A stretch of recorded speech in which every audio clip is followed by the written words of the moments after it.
Hello friends, welcome to my YouTube channel. दोस्तों, आज दिनांक 2 मार्च को आपका दिल्ली फॉरेस्ट गार्ड का सेकंड शिफ्ट का एग्जाम संपन्न हो गया है। और फ्रेंड्स, इस वीडियो की सीरीज में हम देखेंगे दिल्ली फॉरेस्ट गार्ड का सेकंड शिफ्ट में पूछे गए क्वेश्चन पेपर एनालिसिस। तो फ्रेंड्स, बने रहिए वीडियो के लास्ट तक। और दोस्तों, मैं आपको बता देना चाहूँगा, इस वीडियो की सीरीज में जितने भी क्वेश्चन लिए गए हैं 100% श्योर है, यानी कि 100% जेन्युइन क्वेश्चन है जो आज आपके एग्जाम में पूछा गया था। तो बने रहिए वीडियो के लास्ट तक। तो देखते हैं पहला क्वेश्चन जो आज आपके एग्जाम में पूछा गया था। भारत की पहली फ्रूट ट्रेन में पहली बार कौन सा फल ले जाया गया? तो यहाँ पर आपसे पूछा गया था कि भारत की पहली फ्रूट ट्रेन से पहली बार कौन सा फल ले जाया गया।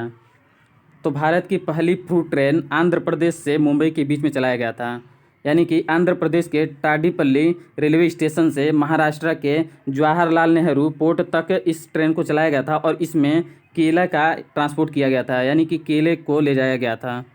तो नेक्स्ट क्वेश्चन देखते हैं, शिफाली वर्मा का संबंध किस खेल से है? तो यहाँ पर आपको बताना है कि शिफाली वर्मा किस खेल से संबंध रखती हैं। तो इसका राइट आंसर क्रिकेट होगा, यानी कि शिफाली वर्मा क्रिकेट से संबंध रखती हैं।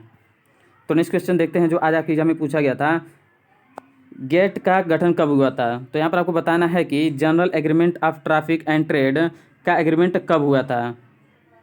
तो इसका गठन सन 1947 ईस्वी में हुआ था।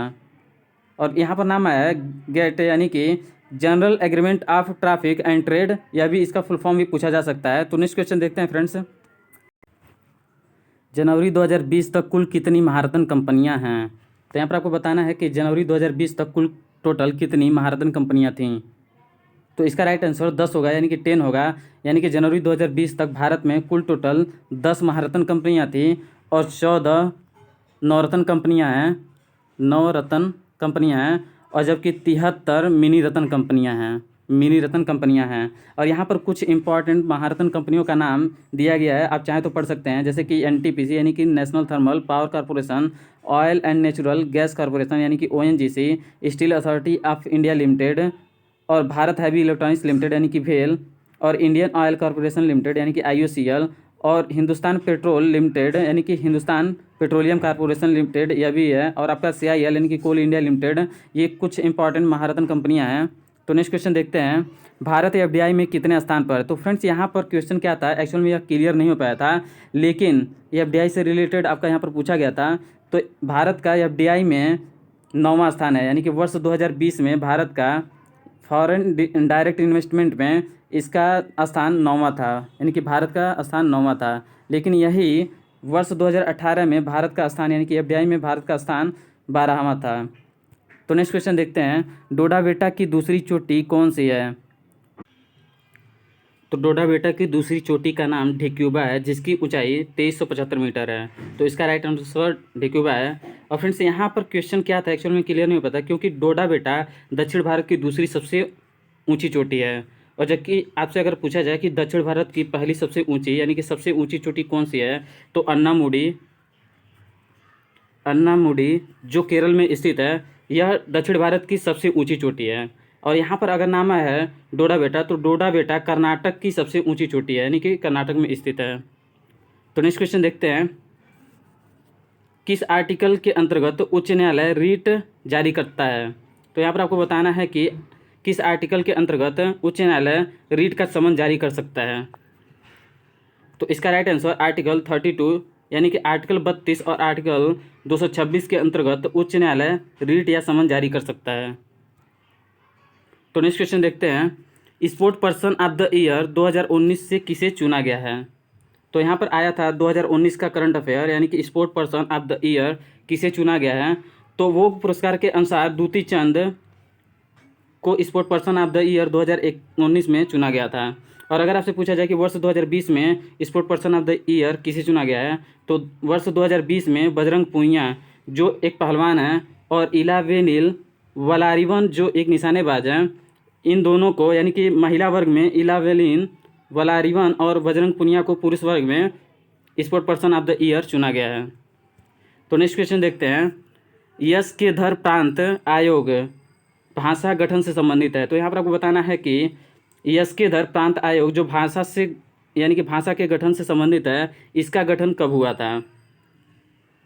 तो इसका गठन सन 1948 ईस्वी में हुआ था, यानी कि जून 1948 ईस्वी में यश के धर प्रांत के द्वारा भाषा का, यानी कि भाषा आयोग का गठन किया गया था।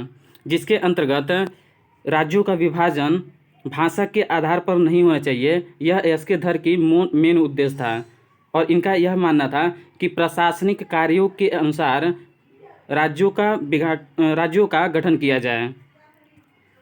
तो नेक्स्ट क्वेश्चन देखते हैं, पंचमहल कहाँ पर स्थित है? तो यहाँ पर आपको बताना है कि पंचमहल कहाँ पर स्थित है। तो पंचमहल दादीपुरा फतेहपुर सीकरी में स्थित है। दादीपुरा गांव के यानी कि फतेहपुर सीकरी जिले में स्थित दादीपुरा गांव में पंचमहल स्थित है, जो उत्तर प्रदेश राज्य में स्थित है। तो नेक्स्ट क्वेश्चन देखते हैं, तत्व शब्द का खोज किसने किया था? तो यहाँ पर आपको बताना है कि तत्व शब्द का खोज किसके द्वारा किया गया था। तो इसका राइट आंसर ग्रीन फिलासफर होगा, यानी कि ग्रीन फिलासफर के द्वारा तत्व शब्द का खोज किया गया था और इन्होंने 326 ईस्वी पूर्व में तत्व शब्द की खोज किया था। तो नेक्स्ट क्वेश्चन देखते हैं, यहाँ पर आपको बताना है कि 1857 के विद्रोह के असफलता के बाद नाना साहब सन 1858 ईस्वी में कहाँ चले गए? तो नाना साहब सन 1857 ईस्वी के विद्रोह में मारे जाने वाले सैनिकों को देख करके ये इनका मन विचलित होता है और जिसकी वजह से यह निमिषा जंगल में, यानी कि जो नेपाल में स्थित है, वहाँ पर ये चले जाते हैं। तो इसका राइट आंसर निमिषा जंगल होगा। तो नेक्स्ट क्वेश्चन है, ओसाका क्षेत्र का संबंध किस देश से है? तो यहाँ पर आपको बताना है कि ओसाका क्षेत्र यानी कि ओसाका सिटी कहाँ पर स्थित है। तो इसका राइट आंसर जापान होगा। जापान में ओसाका एक शहर है। तो नेक्स्ट क्वेश्चन देखते हैं, संविधान में नीति निर्देशक तत्व किस देश से लिया गया है? तो संविधान के नीति निर्देशक तत्व आयरलैंड से लिया गया है। और अगर आपसे पूछा जाए कि समवर्ती सूची जो संविधान में है उससे कहाँ से लिया गया है, तो संविधान की समवर्ती सूची ऑस्ट्रेलिया से लिया गया है। और अगर आपसे पूछा जाए कि मौलिक कर्तव्यों का अधिकार कहाँ से लिया गया है, तो यह रूस से लिया गया है। तो नेक्स्ट क्वेश्चन देखते हैं। तो फ्रेंड्स, वीडियो की सीरीज यहीं पे समाप्त होती है। हमें इतने ही क्वेश्चन मिल पाए थे। उम्मीद करता हूँ कि आपको ये वीडियो अच्छा लगा होगा। अगर आपको ये वीडियो अच्छा लगा हो तो प्लीज़ वीडियो को लाइक कीजिए और चैनल को सब्सक्राइब कीजिए और बेल आइकन को प्रेस कर दीजिए ताकि हमारे आगे आने वाली वीडियो का नोटिफिकेशन आप तक पहुँचता रहे। Thanks for watching. Wish you all the best.